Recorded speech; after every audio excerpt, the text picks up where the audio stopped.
Hello and welcome to another edition of Where Should They Go From Here?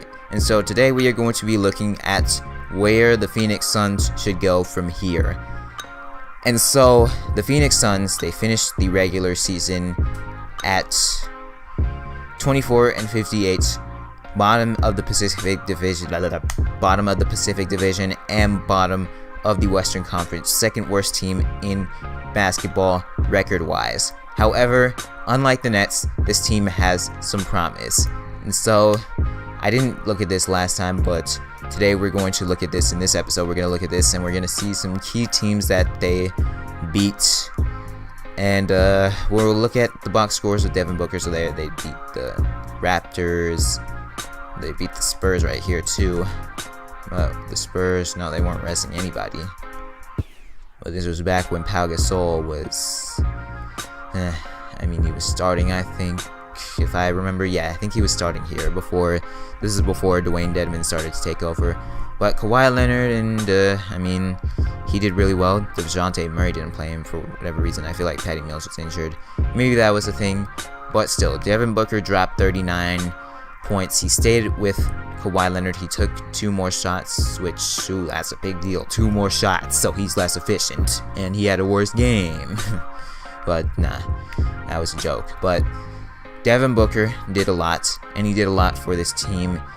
Eric Bledsoe was still there, alright? Let's not discredit Eric Bledsoe, but look at this. Devin Booker, his efficiency is still a bit of a problem. He's took more shots this year, so he might need to be more efficient as his career goes on, but I wouldn't worry about that. That's not a thing that we should be worried about, because this guy is a baller. 22 points per game, 3 rebounds, 3 assists. Those are alright, but this right here, 22 points per game, is what you should be excited about if you're a Suns fan. Also, he got more minutes, so that's probably a big reason why his numbers went up.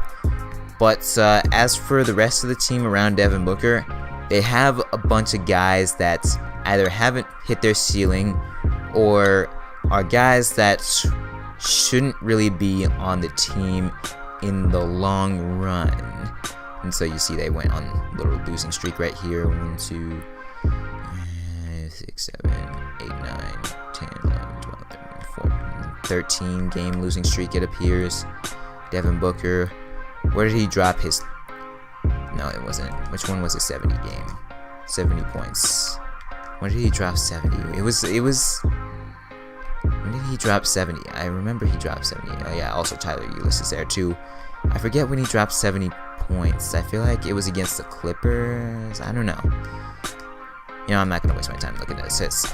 So, Devin Booker, like I said, he's the future of the Phoenix Suns, and he's the guy that they're going to want having the rock. It was against Boston. Jesus Christ, man. It was against Boston. But he's the guy that they're going to build around moving forward. And no, it's not this game. It is, where is it? The 24th. The 24th right here. Okay. This is the game. 70 points for Devin Booker on 40 shots. This guy was efficient. He wasn't efficient from 3, but he was efficient from the field, and this was a great game for him. Easily his best game of his career. That's a given. But like I said, I'm getting a little off track here. Devin Booker is a guy that they should build around. He's only 20 years old, and he's performing at this high of a level. So they're going to need to trade Eric Bledsoe. So let's take a look at some of their contracts. So Eric Bledsoe is still under team control for 2 more years, since we're not counting this year. But 2 more years he's under team control, and they're stuck with Brandon Knight, which isn't that good of a contract. Tyson Chandler doesn't have the best contract either. So, other than that, they have excellent cap space. They're going to have $34 million in cap space. So that should be a good thing for the Suns. However, nobody's going to want to play for the Suns. Alright, let's just be real here. Nobody's going to want to play for the Suns. Devin Booker is nice and all, but this team is not winning, so you're not going to get anything, because Phoenix isn't like that big market where just players are going to come easily without, it's not a Los Angeles or a New York, let's just put it that way. But they're going to need to trade Eric Bledsoe because this guy is a great point guard. He's an awesome point guard, and ideally you should get like maybe an asset and like some kind of player and a pick out of him. So his offense, he got a little less efficient this year, but I think that's just a big product of Devin Booker's emergence. He only played 66 games, so I mean the injury concern is there for Eric Bledsoe, but this guy is a baller. Alright, he's a baller. He's pretty athletic still. I mean, I don't think he's as athletic. I mean, he might be, but he's a good free throw shooter, and he would be a good point guard to have on a championship roster, or even if you're a team like the Timberwolves. If you're a team like the Timberwolves, I feel like they could try and trade Chris Dunn. I'm not sure if they really should do this, but trading a guy like Chris Dunn for Eric Bledsoe, Chris Dunn, Ricky Rubio, and maybe another guy, another pick I should say, their pick for Eric Bledsoe. That wouldn't be such a bad move for either side, to be honest, because Chris Dunn is a guy that can still be mentored by Ricky Rubio. You know, I'm not a Ricky Rubio fan, but he's still a pretty good passer. All right, let's just put it that way.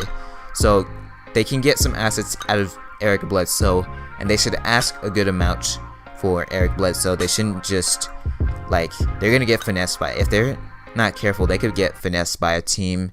So that's one thing that they definitely shouldn't do. Just get good value for him. And so for the rest of the roster, since we talked about Bledsoe and Booker up to this point, there's TJ Warren. I mean, let's take a look. So his 3 points, his threes have gone down in terms of efficiency. I mean, he doesn't really take that much. He took more this year, that's why. So he's still not very good from 3-point range, but he's a solid guy to have as a piece, because he's a guy that can knock down the mid-range. He's a good cutter. He's a good cutter too. So he'd be a good guy to get to go to the basket, be a good complementary scorer, maybe a 6-man because he's not too good defensively. A guy like that, and if I recall correctly, I think he's a pretty solid playmaker too, or not really. I would say he's alright. I don't know, but his passing IQ is pretty good. And Marquise Chris Dragenbender is a guy that is going to have to be better. Alright, he's going to have to be better next year. And Marquise Chris, I think there's some promise here for Marquise Chris. And I think there's some promise for Tyler Ulis to be a backup point guard for Tyler Ulis. But I think there's some promise for Marquise Chris. And I think there's some promise. Dragenbender has some potential, but he's going to need to play. He's going to need to play more. So we'll take a look at the team stats themselves. Or not the team stats, the player stats themselves, and we'll take a look at it. At per 30 minutes, Dragenbender only would post 9 points in his per 36. So now his advanced stats, obviously Eric Bledsoe, a 20 PER, that's obviously above All-Star. Devin Booker still only has a 14.4 PER, which isn't too ideal for a guy that you want leading your franchise, but he's got enormous potential. Alright, he's got enormous potential. Don't let that discourage you from Devin Booker. And yeah, I mean, I haven't talked about Allen Williams, but I'm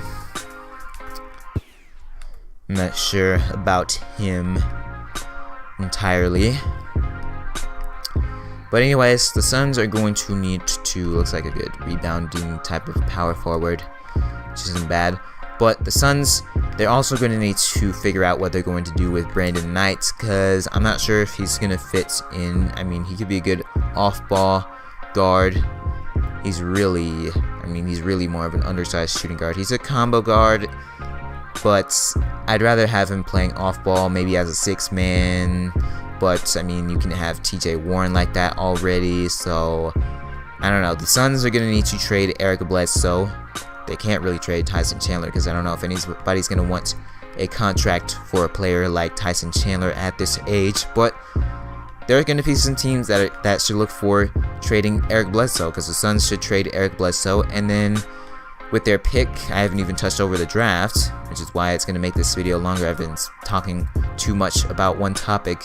So in the draft, they could pick up a guy like Lonzo Ball, or I mean Josh Jackson's projected to go low. I don't know if he's going to go that low, but they could get if they get Josh Jackson, he will improve their defense on the perimeter. Eric Bledsoe's a good perimeter defender, and that's a big reason why teams should try and trade for him, and the Suns should trade him. But Josh Jackson will improve their defense, and Lonzo Ball, he will be a downgrade defensively, but as a team that you're looking to rebuild, you still have your picks. If I'm being whoa, not the Spurs, Suns. You still have your picks, so obviously you have a first rounder next year, and you also have the Heat pick if it lands outside of the top 5. So you have assets that you can use next year, and if you tank next year, then that's alright. I mean, having a guy like Lonzo Ball will take some of the playmaking off of him, but I'm not sure if you really want him in that sort of role. And so the mock drafts here, there's Josh Jackson. He's a guy that really, his shooting wise, he's not quite there yet, but defensive wise and athletically, he can be a good player for the Suns, and he could complement Devin Booker somewhat.